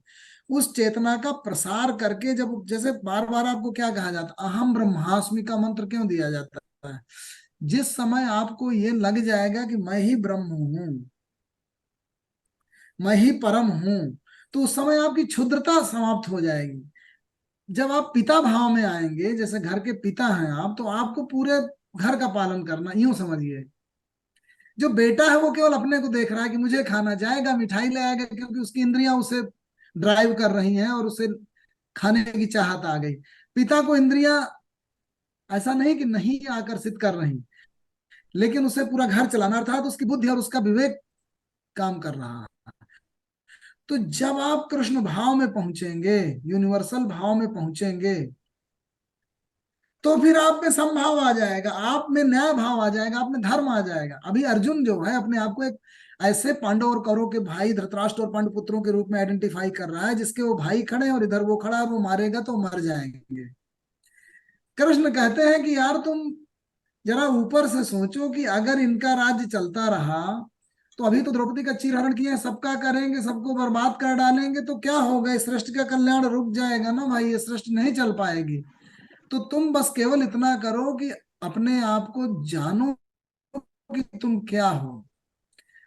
अगर तुम जहां हो वहां पे अगर पूर्णता के साथ तुम अपने आप को आइडेंटिफाई कर लोगे, तो ये तुम्हारे नजदीकी, और उसकी बजाय तुम्हारे अंदर एक ऐसा भाव आ जाएगा जिससे न्याय रहे, धर्म रहे, सत्य रहे, उसके लिए फिर तुम अपने कर्म करने लगोगे।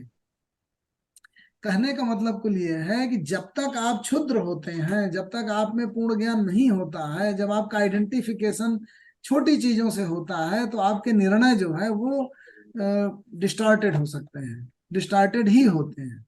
जब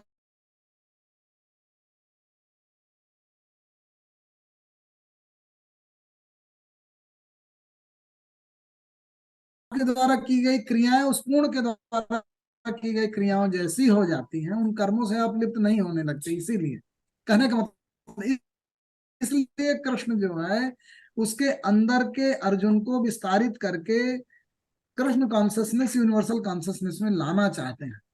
ऐसा नहीं है कि कृष्ण अपनी बड़ाई करके अपने आप को बहुत ऊंचा दिखा के और अपनी बात मनवाना चाह रहे हैं, नहीं।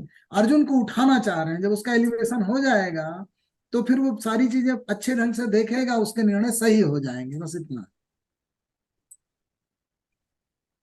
कृष्ण में लगता है कि बहुत बड़े साइकोथेरेपिस्ट थे, जी आज के किसी भी साइकोथेरेपिस्ट से बहुत ऊंचे थे, और ये साइकोथेरेपी हो रहा था अर्जुन का। ये जितने उपनिषद हैं उनमें सब में 108 उपनिषदों में 11 उपनिषदों की व्याख्या शंकराचार्य जी ने की है। उनमें जिन तत्वों का विश्लेषण हुआ है, जिन पे चर्चा हुई है, मृत्यु पर चर्चा हुई, जीवन पर चर्चा हुई, तत्व परम पर चर्चा हुई। उनको अगर देखा जाएगा तो यही गीता की बातें उन पूरे 11 उपनिषदों में किसी न किसी रूप में आई हैं और इसी रूप में आई हैं और इन्हीं निष्कर्षों तक पहुंची है। प्रणाम। दो जी तीन क्वेश्चंस जी पूछना चाह रही थी, मुझे बहुत कम आता है। जैसे आपने लास्ट में कहा भजना, भजना मतलब उसको याद करना इज ओनली भजना या समथिंग एल्स? मतलब आपके हिसाब से भजने का मतलब क्या है? भजन भजंती जो करते हैं 4 लोग, भजना क्या है? उसे याद रखना या समथिंग एल्स? पहला क्वेश्चन ये है। देखिए, है कि जो जो भक्ति है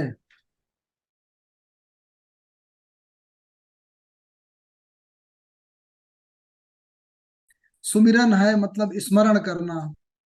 तो जो आपका इष्ट है उसके तमाम सारे क्रियाओं का, जैसे आप मान लीजिए राम को इष्ट मानते हैं, कृष्ण को इष्ट मानते हैं, उनकी तमाम तरीके की के गुणों का कीर्तन करना, मनन करना, चिंतन करना, सुनना, सुनाना, उसको उच्चारित करना, उन मंत्रों को बोलना। तो कोई निर्गुण है, कोई सगुण है। तो कुल मिलाकर के जो भक्ति है वो 9 डायमेंशंस में आती है। तो उसके कीर्तन करना, गा गा करके बहुत समय तक जब आपको सुनाएंगे तो आप भाव विह्वल हो जाएंगे। जब भाव विह्वल होंगे तो निर्मल होने लगेंगे। फिर कोई आदमी अब जैसे मान लीजिए सुख सागर का पाठ चल रहा है, तो फिर उनके नैमिषारण्य में जो भी विचार विमर्श हुआ है उन कथाओं के माध्यम से आप उनको सुन रहे हैं। फिर कभी आप सुमिरन कर रहे हैं, कोई मंत्र का स्मरण कर रहे हैं। तो कुल मिलाकर के विविध विविध क्रियाओं के माध्यम से अपने इष्ट के साथ जुड़ना, तो इस रूप में भजन या भक्ति का अलग अलग तरीके से निदर्शन होता है। तो उसको याद रखें किसी भी तरीके से, ये भजना हो गया। अगर आपको स्मरण है तो ठीक, नहीं तो किताब में वांचे, नहीं देख सकते तो सुने, कथा रूप में या गायन के रूप में, या आरती कोई उतार रहा है तो उसको महद्भाव में ले जा रहा है, फिर अपने आप को निर्मल कर रहा है। कुछ लोग देखते रहते हैं मूर्ति को, कुछ लोग आंख मूंद करके मन के अंदर देखते रहते हैं और अपने तमाम जो विचार हैं उन सबको शांत कर देते हैं, उस तरीके का ध्यान करते हैं।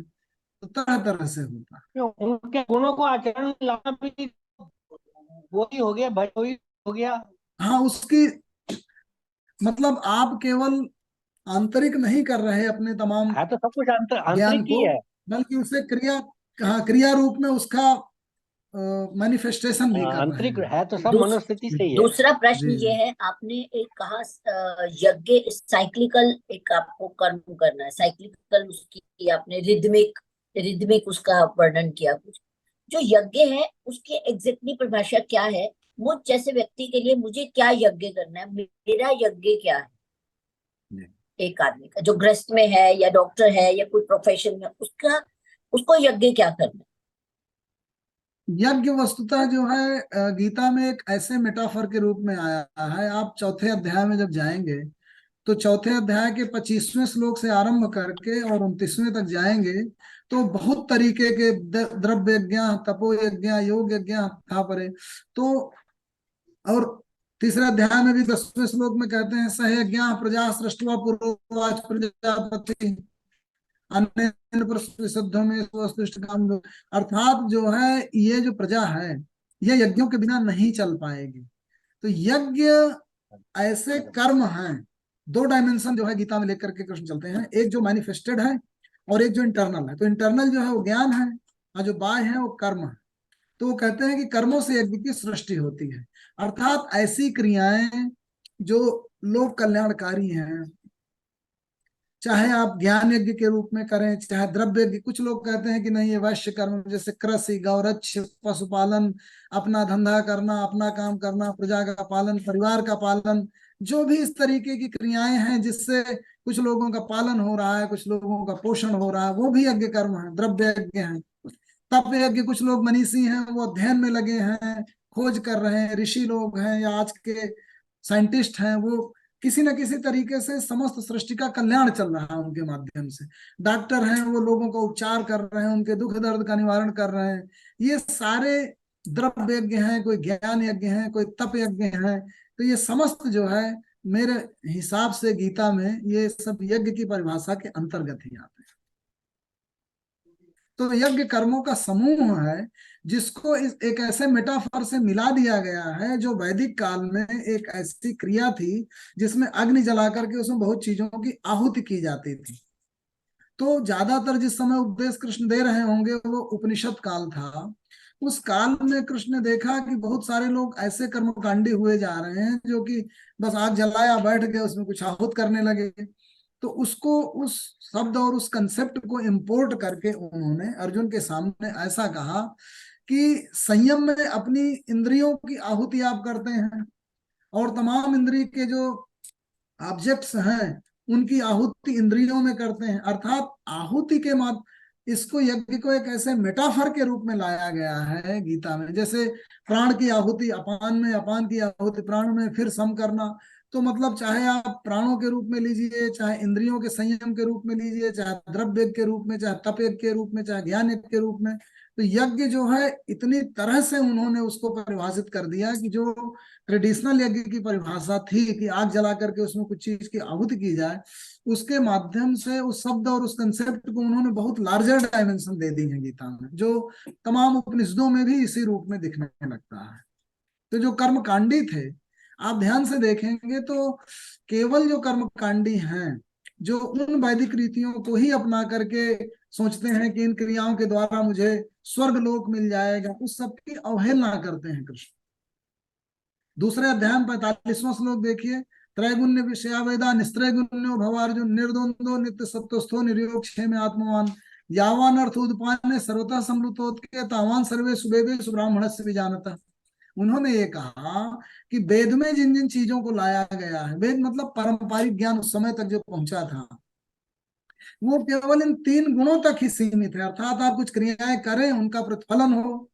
अर्थात जो वेदों में तमाम दैविक शक्तियों का आवाहन होता है वो कुछ क्रियाओं के माध्यम से कुछ पाना चाहते हैं, उनमें केवल कुछ कामना है, कामना के परे नहीं है वो। तो तभी उन्होंने कहा त्रैगुण विषया वेदा निस्त्रय गुण भवार्जुन, इन गुणों के परे भी तुमको जाना है। त्रैगुण विषया वेदा निस्त्रय गुण्यो भवार्जुन निर्द्वंदो नित्य सत्वस्थो नियोग क्षेम आत्मवान। तुम निर्द्वंद हो जाओ, द्वंद्व किसका, राग और द्वेष का, उससे भी परे चले जाओ, योग क्षेम से भी परे चले जाओ, कुछ अर्जित करना हो उसको बचाए रखना, इसके परे जाना है। और फिर उन्होंने कहा यावान अर्थ उदपाने सर्वतः संप्लुतोदके तावान सर्वे सुवेदे ब्राह्मण से जानता। जो वेद है वो एक कुएं की तरीके से है, लेकिन जो वास्तव में ब्रह्म जान गया है ब्रह्म को, वो एक ऐसे सर्वत्र भरे हुए जल के समान है जिससे उस कुएं की आवश्यकता नहीं रह जाती। अर्थात जो उस समय तक वैदिक रिचुअल्स चल रहे थे उनसे भी ट्रांसेंड कराना चाहते हैं अर्जुन को, उनसे भी परे जाने की बात करते हैं। तो यज्ञ के मेटाफर को कृष्ण ने बहुत लार्जर डायमेंशंस दे दी है। ये है।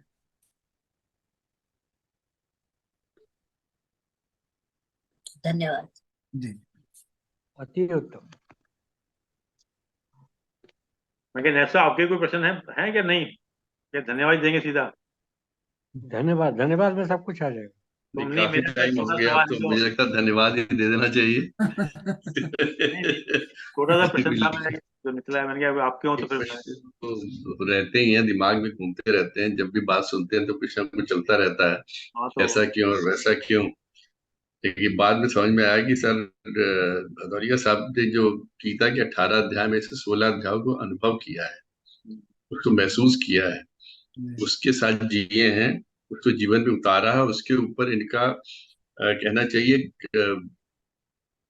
अंतर ज्ञान उसमें है। मतलब कहीं ना कहीं वो अंदर से उस पर जुड़े हुए हैं। सिर्फ 2 ही अध्याय थे, 7वें 8वें, जिसको वो छू कर निकल गए।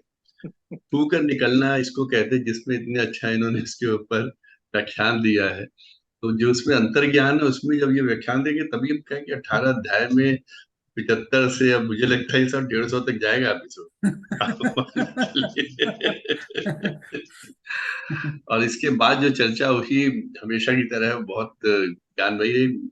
सभी ने, अब जैसे बेसिक से सीमा जी ने आज पूछे, बहुत बेसिक सी चीजें पूछी, कहीं ना कहीं कंफ्यूजन होता है ना, तो उसको दूर कर लेना चाहिए।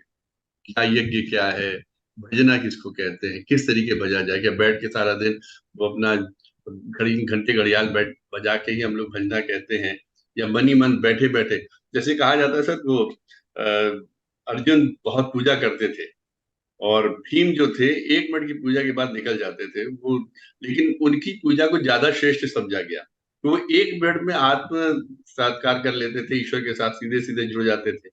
और अर्जुन जो थे वो पूरा कर्म कांड करते हुए पूरा पूजा करते थे। तो ये हम लोग को बचपन में कहानियां बताई गई हैं कि श्री कृष्ण ने उनको समझाया था अर्जुन ने कि तुम उसकी बराबरी मत करो, जो 1 मिनट में कर जाता तुम इतनी देर में जो करते हो नहीं कर पाओगे।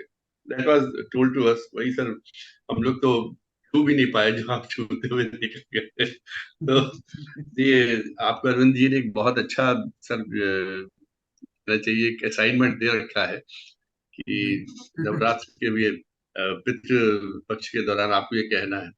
इनफैक्ट जो बात कही ऋषि साहब ने कहा कि भगवान कृष्ण अपनी बढ़ाई बता रहे थे, अपनी बता रहे थे मैं क्या हूँ क्या नहीं, मुझे लगता है वो ऐसी चीज नहीं कह रहे थे। वो तो ये कह रहे थे कि ये जितना भी तुम चारों तरफ देख रहे हो वो सब उस विराट स्वरूप का अंश है जिसका मैं भी अंश हूँ। और ये शब्द ये सब ये जो रेफरेंस है, मैं भी उसी का एक हिस्सा हूँ जो अवतरित होके आया हूँ संसार को उनकी रक्षा के लिए। मैं भी उस विराट स्वरूप का हिस्सा हूँ, उस कृष्ण का हिस्सा हूँ, तो उस ईश्वर का हिस्सा हूँ, उस विराट स्वरूप का हिस्सा हूँ। ये पहले भी एक बार हम लोग डिस्कस कर चुके हैं एग्जैक्टली इन्हीं वर्ड्स में। मुझे जैसे ही इन्होंने कही आपने उसका जवाब दिया मुझे याद आ गया। तो वो अपनी बढ़ाई उन्होंने कहीं नहीं की, उन्होंने बिल्कुल नहीं कहा कि मैं ऐसा हूं मैं वैसा। जब वो विराट स्वरूप में थे उन्होंने अपना विराट स्वरूप दिखाया कि ये देखो ये यूनिवर्स है, यही पूरा ब्रह्मांड है, चीजें कैसे आ रही है जा रही है किस तरीके चल रहा है, उसमें तुम भी एक हिस्सा हो मैं भी एक हिस्सा हूँ और जितने लोग जो चारों तरफ के लोग हैं ये भी एक हिस्सा है। और उसी विराट स्वरूप की हर चीज की उत्पत्ति है, जो भी पैदा हो रहा है, जो भी तुम देख रहे हो, जो भी तुम सोच रहे हो समझ रहे हो, ज्ञान विज्ञान, मैं तो ये कहता हूँ कि अच्छाई बुराई हम लोग में जो इंद्रियां अच्छी बुरी अच्छे बुरे विचार वो सब उसी विराट स्वरूप का हिस्सा है। अब उसको किस तरीके से हम लेते हैं कैसे करते हैं तो ये वही हम लोग की बुद्धि और ज्ञान की बात है।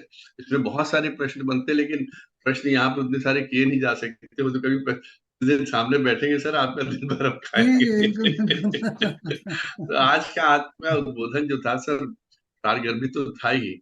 और मेटाफिजिक्स आपने बार बार कहा तो तत्व मीमांसा तत्व ज्ञान की बात की गई है यहाँ पर। अस्तित्व क्या है, सत्य क्या है, ज्ञान क्या है, उसके विषय में ये पूरे अध्याय चलते हैं, उसके विषय में विचार किया गया, उसके विषय में आपने व्याख्यान दिया सर। बहुत सुंदर आपका आज का उद्बोधन रहा। हालांकि मैं आज काफी डिस्टर्ब रहा क्योंकि अकेला था घर में, तो कभी घंटी बजती थी उठ के मतलब वीडियो ऑफ करके भागता था फिर लौट के आता था। तो इस चक्कर में कई चीजें छूट गई लेकिन मेरे को मेन चीजें हमने पकड़ ली सर। आपने बहुत जो आज का आपका उद्बोधन था बहुत मतलब उत्तम था और आप इसी तरीके हम सबको अनुग्रहित करते रहे। आप जिन चीजों को छू कर भी निकल जाते हैं ना वो भी सर उसमें भी आपका अच्छा खासा कहना चाहिए अथॉरिटी कह लीजिए जो भी कह लीजिए सर रहती है। आप इसी तरह के हम लोग ज्ञान देते रहे। आपके आज के उद्बोधन के लिए आपका बहुत बहुत धन्यवाद। धन्यवाद अनिल नेत्र साहब। एक प्रश्न रह गया वो कल के लिए रह गया, कल पूछ लेंगे। प्रश्न कल पूछ लेंगे, तो आज जवाब हम अपने आप ही ढूंढेंगे। आदरणीय डॉक्टर साहब ने एक शब्द बोला था श्रेष्ठ, मतलब कहीं जो है ना श्रेष्ठ बोला था, तो आज के विचार में वो ही शब्द लास्ट में आएगा, मतलब तो एक छोटा सा विचार है, तो अपना विचार कह के अपनी बात को समाप्त करते हैं। आज का विचार है। म्यूट हो गए सर आप? म्यूट हो गए हैं। बटन दब गया।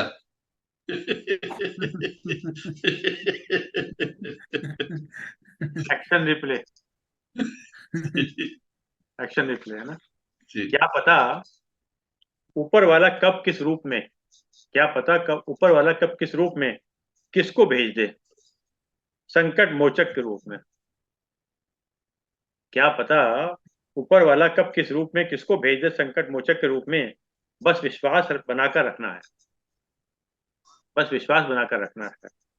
जो सम्मान से कभी गर्वित नहीं होते, जो सम्मान से कभी गर्वित नहीं होते, अपमान से क्रोधित नहीं होते, सम्मान से कभी गर्वित नहीं होते, अपमान से कभी क्रोधित नहीं होते, और क्रोधित होकर भी जो कभी कठोर नहीं बोलते, क्रोधित होकर भी जो कभी कठोर नहीं बोलते, वास्तव में वे ही श्रेष्ठ होते हैं, वास्तव में वही श्रेष्ठ होते हैं। आज आपने एक शब्द जो है श्रेष्ठ बोला था। सर आज आपने अभी इसमें एक सेंटेंस बोला ना, ईश्वर में विश्वास रखना, वो पता नहीं किस रूप में आके मदद करे। मुझे लगता है ईश्वर में आसक्ति रखना, उस पर विश्वास करना और उसके अनुसार कार्य करते रहना, यही शायद भजना है। मुझे लगता है यही भजना है, यही भजन है और यही हमको करना है। यही समर्पण भी है जी, यही समर्पण भी है। हाँ, यही लाइन आपने बोली, मैं यही कहना चाह रहा था, उसे मैंने बोली। Exactly this I wanted to say sir. क्योंकि कभी कभी एक विचार है ना कि हम ये सोचते हैं कि हमारे लिए श्रेष्ठ है, ईश्वर जो कि हमारा पिता है वो सोचता है तुम्हारे लिए ये नहीं, ये श्रेष्ठ है। तो वही वो समर्पण अगर हमारे अंदर होगा तो हम उसी में आनंद महसूस करने लगेंगे ना। चलिए सर, बहुत बहुत धन्यवाद आदरणीय अंकिता साहब, आदरणीय डॉक्टर सुधीर साहब, अपने समय निकाल समय दिया, आदरणीय चौधरी साहब, आदरणीय देवी साहब, आदरणीय अशोक कुमार शेख साहब। आइए जैसे कि एक बार 3 बार ओम के साथ अपनी बात समाप्त करते हैं।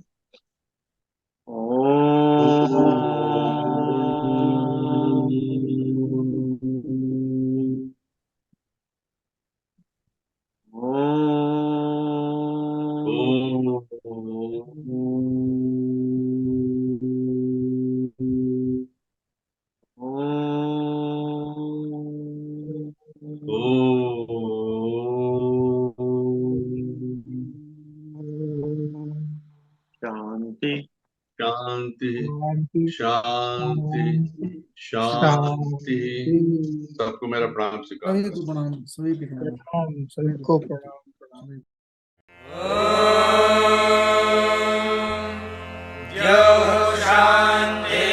शान्तिरन्तरिक्षं शान्तिः पृथिवी शान्तिरापः शान्तिरोषधयः